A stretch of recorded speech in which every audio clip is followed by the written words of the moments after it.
Assalamualaikum warahmatullahi wabarakatuh. Perkenalkan, nama saya Indah Nur Fitria dengan NNP 50172510003. Hari ini saya akan menjelaskan mengenai bab 4 Geologi Fisik melanjutkan chapter 1 sampai 3 yang secara garis besar akan membahas sabuk pegunungan dan juga kerak benua. Nah, pegunungan adalah bentang alam yang menjulang tinggi dari uh, permukaan sekitarnya. Beberapa di antaranya itu terbentuk karena aktivitas gunung berapi, sementara yang lain merupakan sisa dataran tinggi yang telah tererosi. Dalam konteks geologi, pembahasan tidak hanya berfokus pada satu gunung, tetapi pada sabuk pegunungan besar yang membentang ribuan kilometer, seperti ada pegunungan Himalaya, pegunungan Andes, Alpen, dan juga Appalachia. Nah, setiap sabuk pegunungan itu terdiri atas sejumlah barisan gunung yang tersusun dari batuan sedimen, vulkanik, dan metamorf yang telah mengalami perubahan akibat gaya tektonik serta aktivitas magma. Bagi para ahli geologi, pegunungan itu merupakan tempat yang menarik sekaligus menantang untuk dipelajari. Lerengnya curam itu memperlihatkan lapisan batuan yang jelas sehingga memudahkan mereka untuk menelusuri sejarah dan hubungan antar lapisan. Namun, terkadang itu tidak semua bagian itu dapat diamati karena sebagian itu biasanya telah tertutup es, reruntuhan batu, atau bahkan sudah mengalami proses erosi. Nah, bahkan pegunungan setinggi Himalaya sekalipun hanya memperlihatkan sebagian kecil dari keseluruhan struktur batuannya, seolah-olah seperti puncak gunung es yang sebagian besar itu tersembunyi di bagian bawah permukaan bumi. Nah, pemahaman ilmiah tentang pembentukan pegunungan itu diperoleh dari hasil penelitian panjang yang dilakukan di berbagai tempat. Para ahli itu menggabungkan data dari banyak penelitian untuk membuat model tentang bagaimana sabuk pegunungan itu terbentuk. Yang ini dijelaskan melalui teori lempeng tektonik. Nah, dalam proses pembentukannya terdapat 3 faktor utama yang berperan. Pertama itu adalah deformasi intensif atau orogeni, yaitu proses pelipatan dan patahan batuan akibat tekanan besar saat lempeng bumi itu bertumbukan atau subduksi. Nah, lalu yang kedua ada isostasi, seperti yang sudah dijelaskan di beberapa chapter kemarin, yaitu keseimbangan gaya apung kerak bumi di atas mantel bumi, di mana kerak yang lebih tebal akan terangkat lebih tinggi. Dan yang ketiga ada pelapukan dan erosi yang perlahan mengikis pegunungan karena pengaruh iklim, air, dan juga angin. Karakteristik sabuk pegunungan besar yang pertama, yaitu ukuran. Sabuk pegunungan itu biasanya memiliki bentuk yang sangat panjang dibandingkan lebarnya. Nah, contohnya itu bisa kita lihat di Amerika Utara yang memiliki dua sabuk pegunungan utama, yaitu pegunungan Appalachia di bagian timur dan juga pegunungan Cordillera di bagian barat yang mencakup Sierra Nevada dan juga Rocky Mountains. Nah, menariknya sebagian besar sabuk di pegunungan di Amerika Utara itu sejajar dengan garis pantai, tetapi tidak semua pegunungan di dunia itu memiliki pola seperti itu. Misalnya pegunungan Himalaya di Asia itu tidak sejajar dengan garis pantai, melainkan terbentuk akibat tumbukan lempeng di daratan. Nah, lalu karakteristik yang kedua itu adalah umur. Sabuk pegunungan yang tinggi itu biasanya lebih muda secara geologis dibandingkan dengan yang lebih rendah. Misalnya pegunungan Himalaya yang merupakan pegunungan tertinggi di dunia itu mulai terbentuk sekitar 45 juta tahun yang lalu dan masih terus tumbuh sampai sekarang. Sementara itu, pegunungan Appalachia di Amerika Serikat bagian timur itu jauh lebih tua. Proses pembentukannya itu sudah berhenti sekitar 250 juta tahun yang lalu. Jadi, semakin tinggi pegunungannya, biasanya semakin muda usianya. Namun, dalam satu sabuk pegunungan pun, tinggi setiap jajaran gunung itu bisa berbeda-beda, walaupun umurnya itu hampir sama. Nah, sepanjang sejarahnya, daerah pegunungan itu sering mengalami naik turun permukaan yang awalnya menjulang tinggi saat pembentukan atau saat proses orogeni, lalu tererosi menjadi dataran rendah dan kadang naik lagi karena terjadi proses isostasi atau penyesuaian gerak bumi tadi. Nah, proses naik dan tererosi ini itu bisa terjadi berulang kali hingga akhirnya pegunungan itu menjadi datar dan stabil. Di benua Amerika bagian utara, pegunungan Appalachia itu terbentang dari Kanada Timur sampai ke Alabama.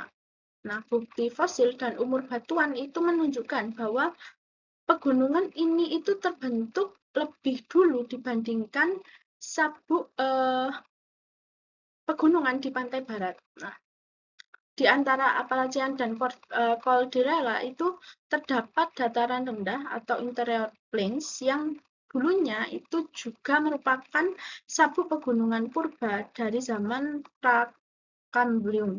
Nah, itu mungkin sekitar lebih dari 1 miliar tahun yang lalu. Nah,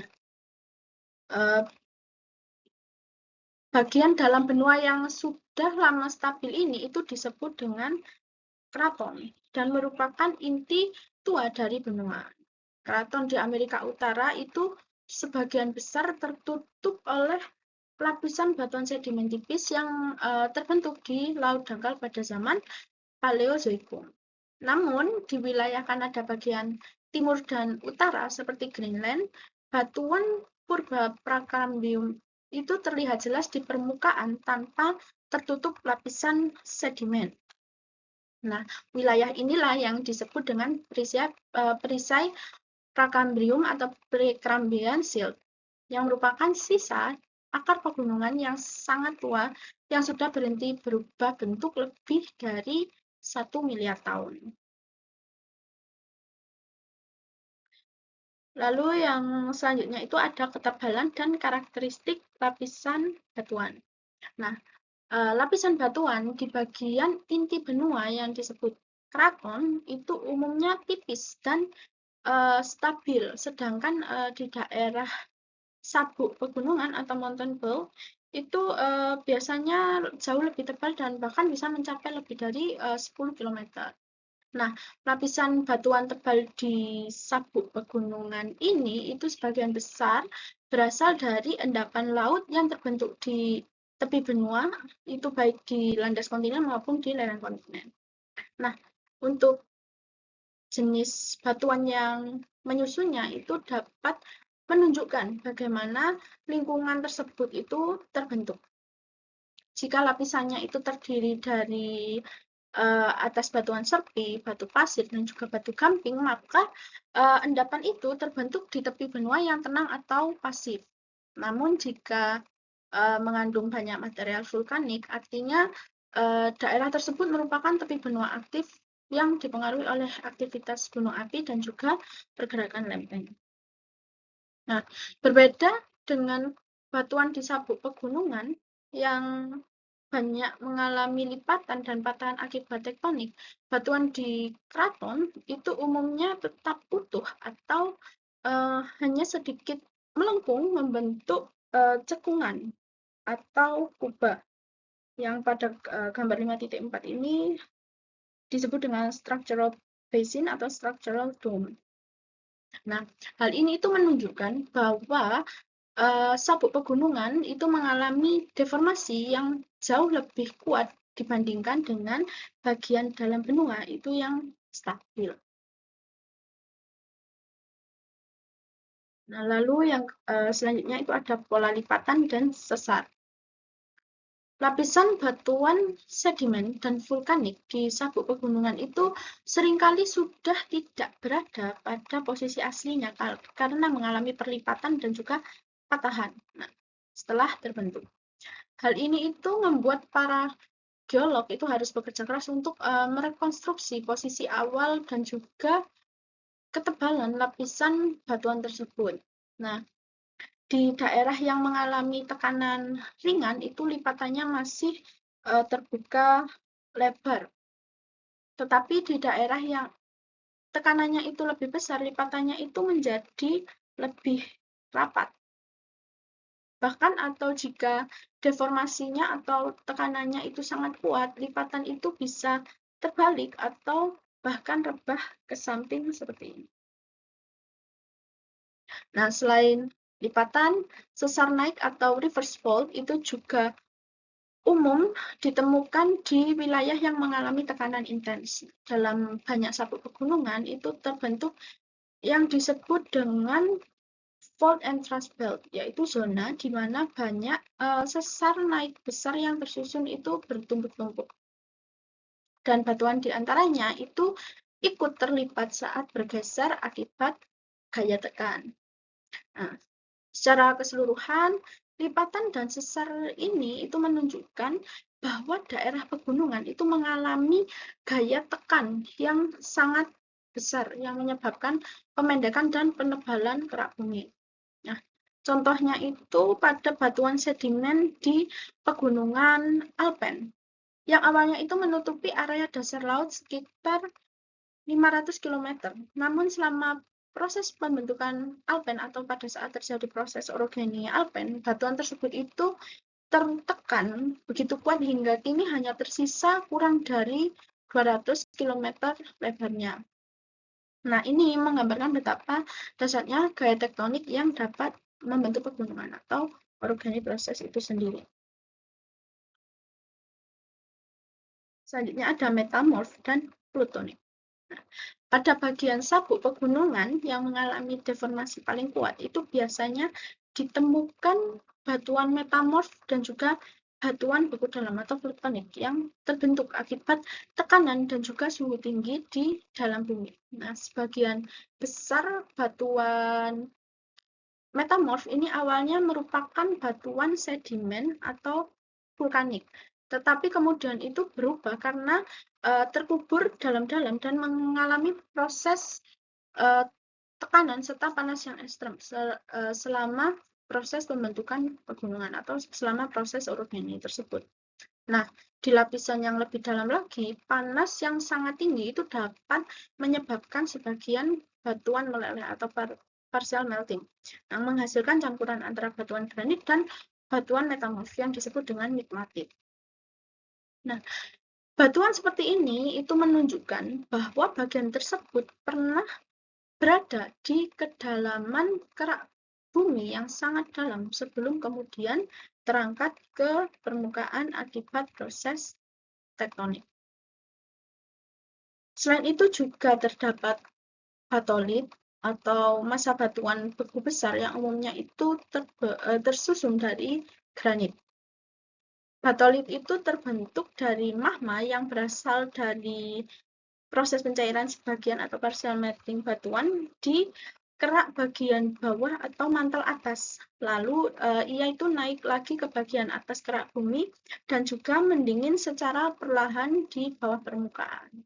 Nah, proses ini itu menunjukkan bahwa pembentukan pegunungan itu tidak hanya melibatkan tekanan dan juga lipatan, tetapi juga ada aktivitas panas dan juga magma di dalam kerak bumi. Selanjutnya ada sesar normal.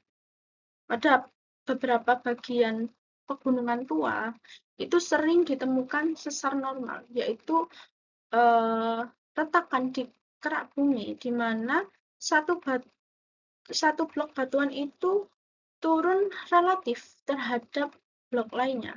Nah, sesar ini itu terbentuk setelah pembentukan pegunungan utama atau proses orogeny itu selesai, yakni setelah terjadi lipatan yang sangat kuat, itu kan terjadi sesar naik dan metamorfisme serta pembentukan batolit. Artinya sesar normal itu merupakan tahap akhir dalam perkembangan pegunungan. Proses ini itu terjadi karena adanya gaya tarik atau peregangan dari kerak bumi setelah sebelumnya itu mengalami tekanan besar. Kadang sesar normal itu juga bisa terbentuk di bagian tengah pegunungan yang sangat tinggi saat bagian tepinya itu mengalami lipatan dan juga sesar naik. Nah, ketika kerak bumi di sekitar pegunungan itu ditekan hingga menebal dan mendorong bagian tengahnya itu ke atas, batuan di lapisan atas yang sudah terangkat tinggi itu akan meregang dan retak, menyebabkan terjadinya sesar normal. Dengan kata lain, sesar normal itu mencerminkan perubahan gaya tektonik dari sebelumnya yang menekan atau membentuk pegunungan menjadi menarik atau meregangkan kerak bumi pada tahap akhir evolusi pegunungan. Lalu ada ketebalan dan densitas batuan. Pada chapter 1 itu sudah dijelaskan bahwasanya kerak benua dan kerak samudra itu memiliki ketebalan dan juga densitas batuan yang berbeda. Nah, berdasarkan pengukuran gravitasi, kerak benua termasuk daerah pegunungan itu lebih ringan atau kurang rapat dibandingkan dengan kerak samudra. Selain itu, data seismik itu menunjukkan bahwa kerak benua itu memiliki komposisi mirip granit dan lebih tebal di bawah pegunungan, terutama di pegunungan yang lebih muda dibandingkan di kerak yang ada di bawah keraton atau bagian yang sudah stabil dari benua. Lalu yang selanjutnya itu ada proses orogeni dan juga konvergensi yang terjadi di kerak benua. Nah, orogeni sendiri itu adalah periode ketika suatu wilayah itu mengalami deformasi batuan yang sangat intens dan biasanya itu disertai dengan metamorfisme dan juga aktivitas magma. Nah, dalam proses ini biasanya lapisan batuan itu akan terlipat dan mengalami sesar naik atau reverse fault akibat tekanan yang sangat kuat, meskipun kadang sesar normal itu juga muncul. Nah, batuan yang terkubur dalam itu akan berubah menjadi batu metamorf seperti sekis dan juga gneiss. Sementara magma dari kerak bawah atau mantel itu biasanya akan naik dan membentuk gunung berapi atau batolit. Nah, akibat tekanan dan juga penambahan batolit ini, kerak benua itu menjadi lebih tebal dan mengapung lebih tinggi di atas mantel, membentuk pegunungan. Nah, setiap sabuk pegunungan itu memiliki sejarahnya sendiri-sendiri, tapi kita bisa memahami dengan 3 jenis konvergensi lempeng. Kita bisa mengetahui bagaimana proses pembentukan gunung atau orogeni, proses itu terjadi pada masing-masing daerah. Yang selanjutnya itu ada proses orogeni dan juga konvergensi samudra dan benua. Pada konvergensi samudra benua, lempeng samudra itu menujam ke bawah lempeng benua dan membentuk zona subduksi karena densitas dari kerak samudra itu lebih besar daripada densitas dari kerak benua. Nah, ini zona subduksi itu terbentuk seperti di pegunungan Andes. Nah, sedimen laut di tepi lempeng samudra itu terdorong, lalu akan terlipat dan juga tersesar, membentuk yang namanya zona akresi. Nah, di atas zona subduksi itu biasanya terbentuk yang dinamakan dengan magmatic arch atau busur magmatik akibat aktivitas magma dari lelehan batuan di kedalaman. Nah, di sisi daratan itu tekanan konvergensi menghasilkan lipatan dan juga sesar naik yang mendorong batuan itu ke arah daratan dan menebalkan kerak benua. Nah, ketika pegunungan itu tumbuh terlalu tinggi, itu bisa terjadi proses yang namanya runtuhan gravitasi yang menyebabkan kerak di bagian atas itu akan meregang dan terbentuk yang namanya sesar normal. Nah, proses ini itu juga mendorong batuan metamorf dari lapisan dalam itu naik ke permukaan sehingga membentuk struktur pegunungan yang kompleks dan juga berlapis-lapis. Yang selanjutnya ini ada proses orogeni dan konvergensi dengan busur benua atau island A. Nah, pada konvergensi busur benua atau kontinen konvergensi itu terjadi tumbukan antara busur kepulauan dan juga benua. Nah, saat keduanya bertemu, lantai samudra di antaranya itu akan tersubduksi dan hancur karena busur kepulauan ini bersifat ringan seperti benua, ia tidak akan ikut tersubduksi atau menujam ke bawah, melainkan hanya menempel pada tepi benua dan menambah luas daratan, seperti yang ditunjukkan pada gambar 5.11 ini, di mana yang sebelumnya lautannya itu sangat luas, ia akan berkurang luasan dari lautan itu sendiri, dan juga di sini juga bisa terbentuk palung. Nah, kadang setelah tumbukan terjadi, zona subduksi baru itu terbentuk di sisi laut yang berlawanan arah dengan subduksi sebelumnya. Nah, fenomena ini itu disebut dengan flipping subduction zone. Nah, contoh proses seperti ini itu juga dapat dilihat di Papua Nugini bagian utara dan juga pernah terjadi pada masa Mesozoikum di Sierra Nevada, California. Proses serupa itu juga berperan besar dalam pembentukan pegunungan Appalachia pada masa Paleozoik. Lalu pada konvergensi benua-benua dan proses orogeninya. Dua lempeng benua bertumbukan setelah lautan di antaranya itu menutup, dan ia itu membentuk sabuk pegunungan besar di zona sutur tempat keduanya itu menyatu.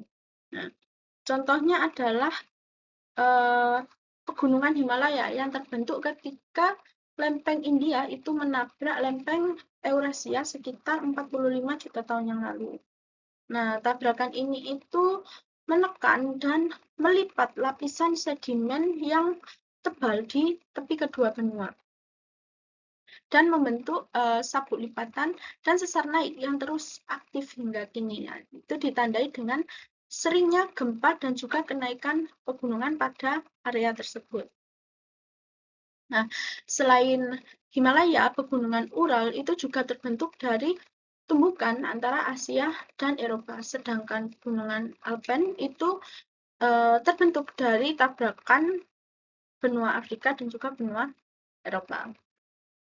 Proses serupa itu juga terjadi pada pegunungan Appalachia, itu meski lebih kompleks karena melibatkan beberapa tahap konvergensi seperti konvergensi samudra benua, lalu busur island R itu tadi dengan benua, atau hingga benua dengan benua, sebelum akhirnya ketiga benua besar seperti benua Amerika, lalu Eropa dan Afrika itu bersatu membentuk super benua atau Pangea. Nah, setelah Pangea itu pecah di era Mesozoikum, pegunungan tersebut itu menjadi sisa dari siklus yang dinamakan siklus Wilson, yaitu siklus pembentukan dan pemisahan benua yang terus berulang sepanjang sejarah bumi.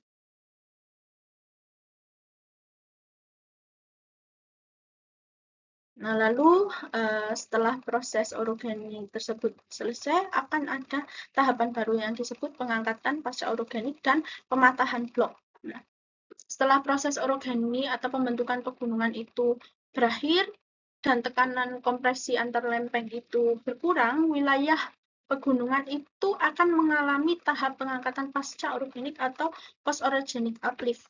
Pada tahap ini itu gaya isostatik atau gaya yang merupakan upaya kerak bumi untuk kembali seimbang setelah ditekan selama proses orogeni itu menjadi kekuatan utama.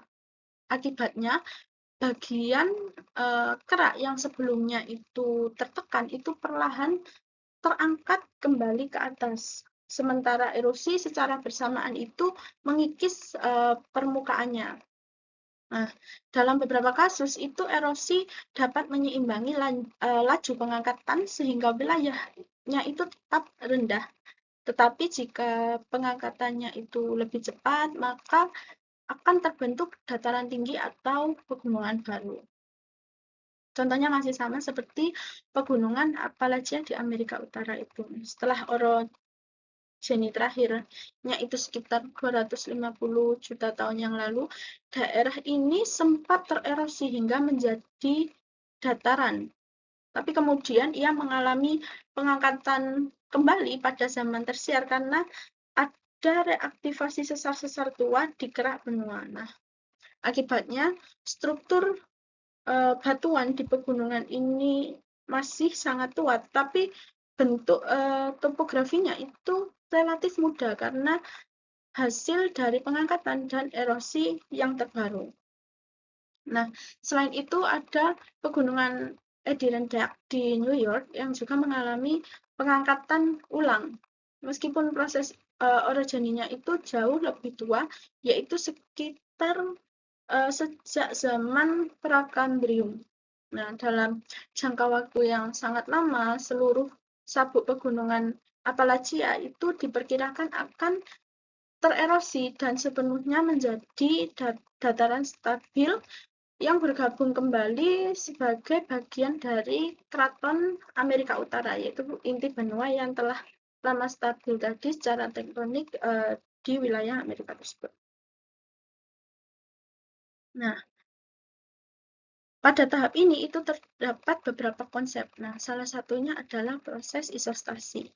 Mungkin proses isostasi ini juga sudah beberapa kali disinggung di bab-bab sebelumnya. Nah, konsep isostasi ini sendiri itu menjelaskan bagaimana kerak bumi itu mengapung di atas mantel, mirip seperti bongkahan es yang mengapung di atas air atau seperti kayu yang mengapung di atas air juga. Nah, kerak benua yang tersusun atas batuan yang lebih ringan dan kurang padat itu akan mengapung lebih tinggi, sedangkan kerak samudra yang lebih padat atau lebih berat berat jenisnya itu lebih besar itu mengapung lebih rendah di mantel. Artinya, ketinggian suatu wilayah di permukaan bumi itu bergantung pada ketebalan dan juga kerapatan kerak di bawahnya. Nah, pada daerah pegunungan, kerak benua itu menjadi lebih tebal akibat penumpukan batuan selama proses orogeni. Nah, sehingga pegunungan tersebut akan mengapung lebih tinggi dibandingkan dataran yang ada di sekitarnya. Namun, ketika erosi itu mengikis bagian dari puncak-puncaknya, beban dari kerak itu akan berkurang, yang menyebabkan mantel di bawahnya yang bersifat plastis itu akan naik kembali atau mengalami penyesuaian isostatik agar keseimbangannya itu tetap terjaga. Nah, proses ini itu terjadi perlahan dan disebut sebagai tarikan erosi atau dalam bahasa Inggris disebut dengan pull off erosion. Nah, setiap kali material itu hilang dari permukaan, kerak itu akan naik sedikit demi sedikit untuk menyeimbangkan beratnya. Nah, seiring waktu jutaan tahun, pegunungan yang terus terkikis dan menurun itu akhirnya akan menjadi dataran yang stabil atau keraton itu tadi sendiri. Nah, inilah sebabnya daerah yang disebut dengan zona keraton itu tadi tersusun dari batuan beku dan juga metamorf, yaitu sisa dari akar terdalam dari pegunungan kuno yang dulunya itu menjulang sangat tinggi. Nah, contoh nyata konsep ini itu dapat terlihat di dataran tinggi Tibet, di mana keraknya itu bisa mencapai sekitar 75 km karena pegunungan di atasnya itu sangat tinggi. Nah, sebagai perbandingan, kerak di bawah Kansas itu hanya sekitar 44 km dan di bawah Denver itu sekitar 50 km. Namun, studi seismik pada tahun 1995 itu menunjukkan hal yang menarik, di mana pegunungan Rocky yang lebih tinggi itu tidak memiliki kerak lebih tebal dibandingkan Denver. Para ahli itu menjelaskan hal ini dengan menyatakan bahwa mantel di bawah Rocky Mountain itu lebih panas dan kurang padat, sehingga membantu kerak di atasnya itu bisa mengapung lebih tinggi, atau mungkin bisa dibayangkan itu seperti balon udara yang terangkat karena ada pergerakan udara panas di dalamnya. Nah, jadi di isostasi sendiri itu bukan hanya tentang ketebalan kerak, tapi juga tentang keseimbangan massa dan juga kerapatan partikel antara kerak dan mantel yang menjaga bumi itu agar selalu berada dalam kondisi stabilnya. Lalu selanjutnya juga ada proses normal faulting atau patah normal. Nah, patahan normal itu juga terbentuk setelah proses pembentukan pegunungan atau orogeny itu selesai. Nah, biasanya ketika kerak bumi itu mulai meregang atau tertarik ke arah horizontal, salah satu contoh utama dari pemisahan benua Pangea itu pada awal masa atau zaman Mesozoikum. Nah, setelah orogeny terakhir di pegunungan Appalachia dan juga pegunungan pasangannya di Afrika serta Eropa itu selesai. Nah, patahan normal itu juga bisa terbentuk ketika sebagian kerak bumi itu naik secara isostatik lebih tinggi dibanding bagian-bagian yang ada di sekitarnya. Nah, menyebabkan kerak itu pecah dan turun di sepanjang bidang patahan. Dalam beberapa sabuk pegunungan, kerak bumi itu bisa pecah menjadi blok-blok besar yang dibatasi oleh patahan, atau yang disebut dengan fault block mountains atau pegunungan blok patahan. Jika salah satu blok itu terangkat cukup tinggi, maka terbentuklah pegunungan seperti di Sierra Nevada, California, atau Teton Range di Wyoming. Nah, biasanya itu satu sisi blok itu akan terangkat tinggi, sedangkan sisi lainnya itu miring seperti pintu yang berengsel. Nah, proses ini itu menandakan adanya gaya ekstensi regional, yaitu gaya yang menarik kerak bumi secara horizontal hingga menyebabkan peregangan dan juga patahan. Nah, kadang-kadang aktivitas vulkanik lokal itu juga muncul di sepanjang patahan yang menembus dalam hingga ke mantel. Nah, karena magma itu dapat naik melalui celah tersebut.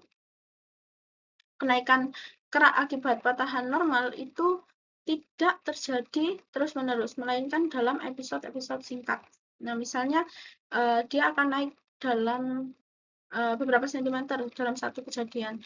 Lalu ia akan berhenti selama ratusan tahun. Nah, selama jeda ini, erosi itu akan mengikis pegunungan yang baru yang telah terangkat dan membentuk puncak-puncak yang tajam dan juga lembah. Seiring waktu, pergerakan patahan yang berulang-ulang akan menghasilkan kenaikan vertikal yang semakin kecil dibanding dengan tahap awalnya. Begitupun sebaliknya, ketika pergerakan patahan itu yang berulang-ulang tidak berulang-ulang, itu mungkin kenaikan vertikal yang dihasilkan itu juga bisa semakin besar karena di situ terjadi seismic gap. Nah, contoh aktif dari proses ini itu dapat ditemukan di Basin and Range Province di bagian barat Amerika yang meliputi Nevada, Utah, Arizona, New Mexico, Idaho, dan juga California. Nah, daerah ini itu penuh dengan ratusan pegunungan kecil hasil dengan patahan blok yang dipisahkan oleh lembah-lembah luas yang berisi endapan hasil erosi. Nah, para ahli itu menduga bahwa peregangan kerak di wilayah ini itu disebabkan oleh pemanasan mantel di bawah kerak yang membuat kerak bumi itu menjadi lebih tipis dan mudah retak sehingga membentuk pola khas pegunungan dan lembah seperti sekarang. Selanjutnya ada konsep delaminasi atau pelepasan litosfer. Nah, delaminasi atau delamination adalah proses ketika bagian bawah litosfer yang dingin dan padat itu terlepas dari kerak bumi dan tenggelam ke astenosfer yang lebih panas dan plastis atau ke area mantel bumi. Hal ini itu terjadi setelah orogeni dan saat kerak dan mantel litosfer itu menebal dan menjadi tidak stabil secara gravitasi. Nah, ketika bagian berat itu lepas, astenosfer panas itu naik ke atas dan menggantikan bagian-bagian yang terlepas tadi, menyebabkan pemanasan dan juga penipisan kerak. Akibatnya, kerak menjadi renggang dan membentuk patahan normal dan juga gunung blok, serta muncul aktivitas vulkanik karena magma, silikat, dan basaltik itu terbentuk dari pemanasan dan pelelehan sebagian batuan atau partial melting di area ini.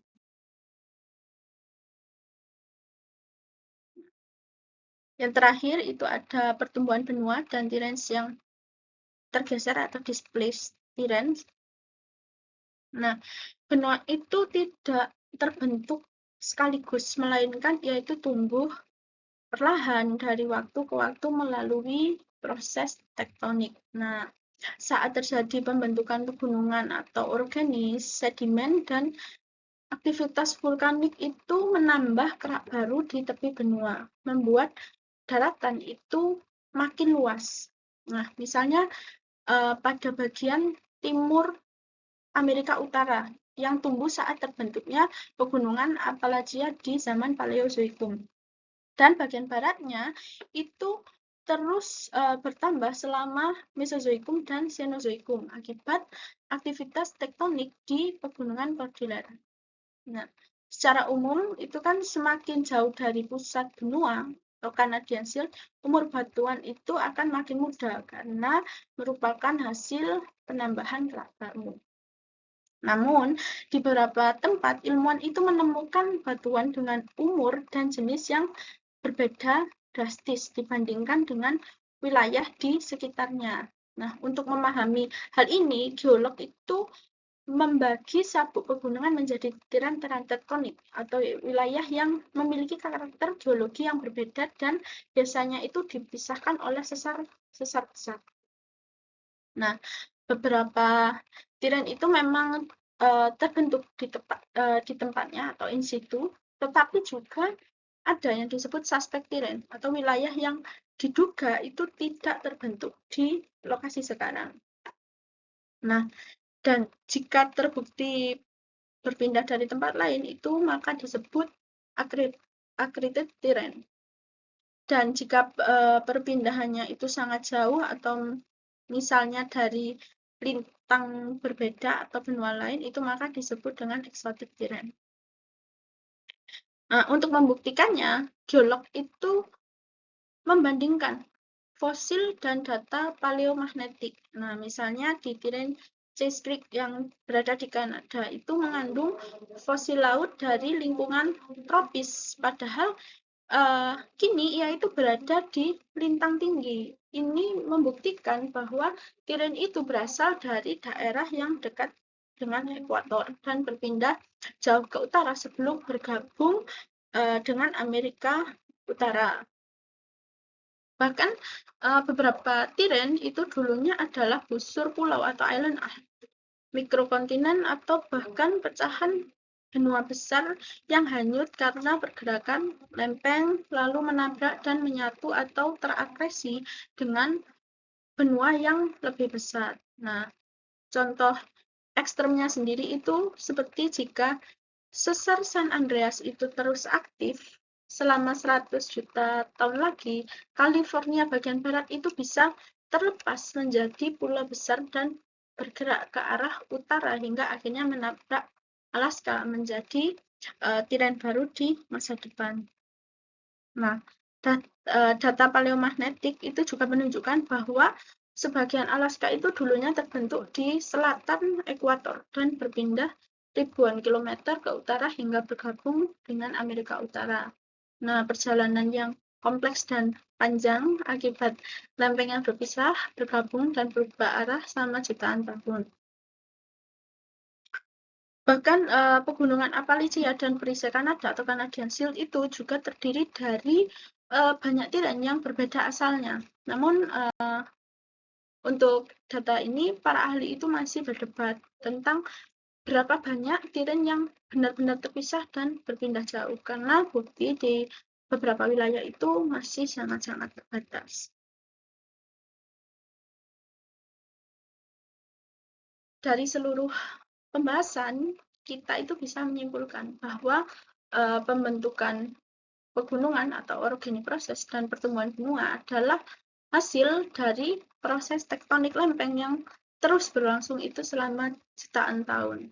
Nah, mulai dari tumbukan antar lempeng yang membentuk gunung, penyesuaian isostatik yang menjaga keseimbangan gerak bumi, hingga patahan normal dan delaminasi yang mempengaruhi bentuk daratan setelah proses orogeni tersebut berakhir. Nah, seiring waktu, benua itu terus bertambah besar karena adanya penambahan kerak baru dan penggabungan tiren dari berbagai wilayah yang berpindah dan menempel di tepi benua. Nah, itulah sebabnya mengapa geologi benua itu begitu beragam dan kompleks, dan setiap bagian itu memiliki cerita perjalanan geologisnya sendiri.